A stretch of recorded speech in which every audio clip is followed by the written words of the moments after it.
déjà les cartes c'est universel, je veux dire que pour le bus, pour le vélo, pour les voitures électriques, tu peux utiliser les mêmes cartes. Ça c'est vachement cool. À La Rochelle, c'est une petite ville, il y a tous les moyens pour se déplacer. Pour moi, c'est suffisant.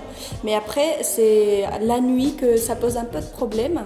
Là, si on n'a pas de permis, c'est un peu difficile pour rentrer chez nous. Donc là, il faut être vraiment attentive pour ne pas rater le dernier bus de 1 heure. En vélo, la nuit, oui, pourquoi pas, on peut rentrer. Mais après, quand on a bu un peu, rentrer à la maison, oui. Bah, sinon, c'est possible, oui. En fait, c'est une application où on retrouve donc toutes les horaires, tous les infotrafics, c'est-à-dire que s'il y a un bus qui fait une grève ou qu'il y a un problème sur la route, on le sait. On peut prendre les tickets aussi dessus.